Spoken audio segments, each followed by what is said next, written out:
मिलिए mister idiot husband से। ये वो बंदा है जो छोटे से छोटे काम को भी कॉमेडी बना देता है। उनकी पत्नी प्यार से उन्हें यही बुलाती थी, पर बुरा मानने के लिए नहीं। ये प्यार का नाम था, उनके छोटे मोटे नुकसान पे हंसी मजाक। ये एक मजेदार निकनेम जैसा था, रोजमर्रा की जिंदगी की गलतियों पे हंसने का तरीका। वो अच्छे इंसान थे सच में, हमेशा मदद के लिए तैयार, भले ही उनकी मदद से और गड़बड़ हो जाए। उनमें चीजें बिगाड़ने की कला थी, जैसे एक बार नल ठीक करते करते किचन में 12 ला दी, या फिर जब वो चीनी लाना भूल जाते थे जबकि लिस्ट में सिर्फ चीनी ही लिखी होती थी। उनका भुलक्कड़पन मशहूर था, और कौन भूल सकता है वो सुबह जब उन्होंने कॉफी में चीनी की जगह नमक डाल दिया। उनका चेहरा देखने लायक था। वो चलते फिरते डिजास्टर थे, पर प्यारे से। उनकी क्लमजीनेस ही उनका चार्म थी। उनका इरादा नेक था सच में। उनका दिल हमेशा सही जगह पर था, भले ही उनके काम कभी कभी गलत हो जाते थे। बस उनका दिमाग थोड़ा अलग तरीके से चलता था। वो दुनिया को अपने यूनिक तरीके से देखते थे, और इसीलिए वो थे मिस्टर इडियट हस्बैंड। ये टाइटल उन्होंने गर्व और शर्म के साथ पहना था। उनकी पत्नी, मान लीजिए मिसेस स्मार्ट, को ये सब बहुत मजेदार लगता था। वो उन्हें उनकी हर अजीब आदत के साथ प्यार करती थी, ज्यादातर तो। कभी कभी गुस्सा भी आता था, पर वो ज्यादा देर तक नहीं रहता था। वो जानती थीं कि मिस्टर इडियट हस्बैंड के साथ जिंदगी कभी बोरिंग नहीं होगी। ये हंसी, प्यार और थोड़ी सी गड़बड़ से भरी जिंदगी थी। ठीक है जानू, मिसेस स्मार्ट ने उन्हें शॉपिंग लिस्ट देते हुए कहा। याद रखना, दूध, अंडे, ब्रेड और इस बार चीनी मत भूलना।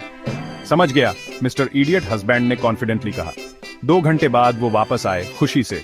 मैं वापस आ गया, उन्होंने अनाउंस किया। मिसेस स्मार्ट ने बैग में देखा। दूध कहाँ है? उन्होंने पूछा। दूध?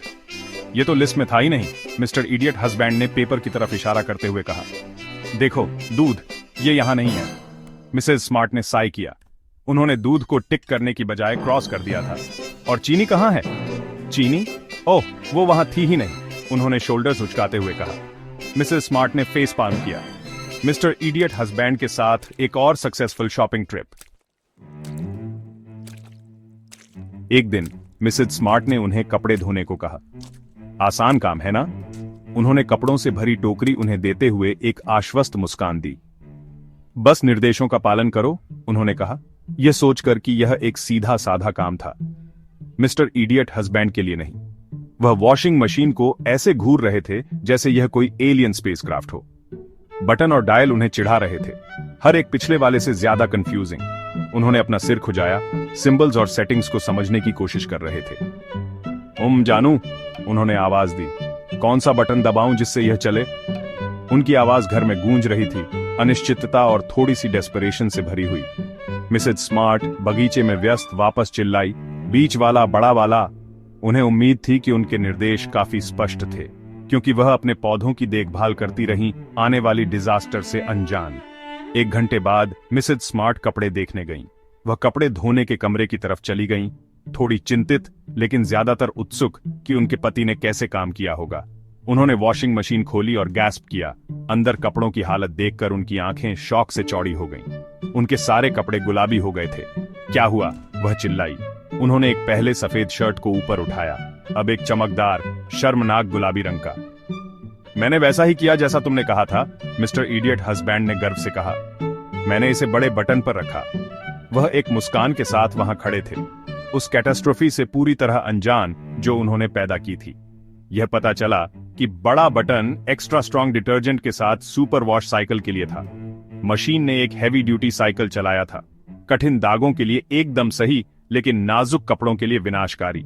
और उन्होंने सफेद कपड़ों के साथ एक लाल जुर्राब भी डाल दिया था।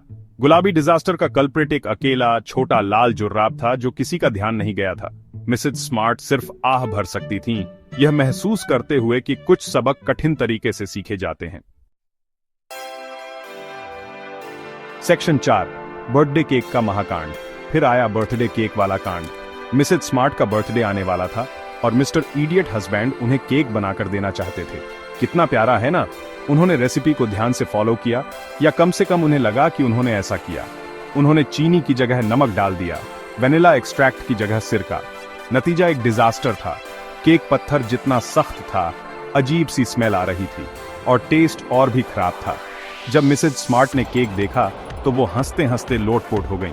तुम सच में कुछ और ही हो मिस्टर इडियट हस्बैंड, उन्होंने अपना सिर हिलाते हुए कहा। सेक्शन 5। एक पति हमेशा सीखता रहता है। मिस्टर इडियट हस्बैंड को थोड़ा बुरा लगा कि उन्होंने फिर से गड़बड़ कर दी। उन्होंने इस बार चीजों को ठीक करने की बहुत कोशिश की थी, लेकिन ऐसा लग रहा था कि चाहे कुछ भी कर लें, कुछ न कुछ गलत हो ही जाता है। उन्होंने सचमुच अपनी पूरी कोशिश की। उन्होंने घंटों निर्देश पढ़ने और ट्यूटोरियल्स देखने में बिताए, इस उम्मीद में कि आखिरकार अपनी पत्नी को प्रभावित कर सकें। मुझे माफ करना जानू, वो बुदबुदाए। उनकी आवाज सच्चे पछतावे से भरी थी और वह उनकी आंखों में भी नहीं देख सके। मिसेज स्मार्ट ने उन्हें एक जोर का गले लगाया। कोई बात नहीं, उन्होंने कहा। वह जानती थीं कि उनका इरादा अच्छा था और उनके प्रयासों की सराहना करती थीं, भले ही वे हमेशा योजना के अनुसार नहीं होते थे। यही तो तुम्हें इतना खास बनाता है। मिस्टर इडियट हस्बैंड मुस्कुरा दिए। उनके शब्दों में हमेशा उन्हें बेहतर महसूस कराने का एक तरीका होता था, चाहे उन्होंने कितनी भी बुरी तरह गड़बड़ की हो। शायद वह इतने बुरे नहीं थे। उन्हें विश्वास होने लगा कि उनके समर्थन से वह अपनी गलतियों से सुधार कर सकते हैं और सीख सकते हैं। उनके पास एक पत्नी थी जो उनसे प्यार करती थी, उनकी बेवकूफी के बावजूद। उनका बंधन मजबूत था और उनका धैर्य अनंत था, और उन्होंने उस दिन एक बहुमूल्य सबक सीखा था। मानो तो उन्होंने महसूस किया कि गलतियां करना सीखने की प्रक्रिया का हिस्सा है। उन्होंने सीखा कि केक बनाना देखने में जितना आसान लगता है, उतना होता नहीं है। किचन तो बर्बाद हो गया, लेकिन कोशिश करके मजा आया। लेकिन उन्हें अभी भी समझ नहीं आया कि कपड़े गुलाबी क्यों हुए। चाहे उन्होंने कितनी भी बार कोशिश की हो, रंग हमेशा मिक्स ही होते दिखे। लेकिन यही तो है मिस्टर इडियट हस्बैंड। हमेशा कोशिश करते रहते हैं, हमेशा सीखते रहते हैं, और हमेशा अपने आसपास के सभी लोगों को मुस्कुराते रहते हैं। हमेशा एक इडियट, लेकिन हमेशा लवेबल, और अंत में यही मायने रखता है।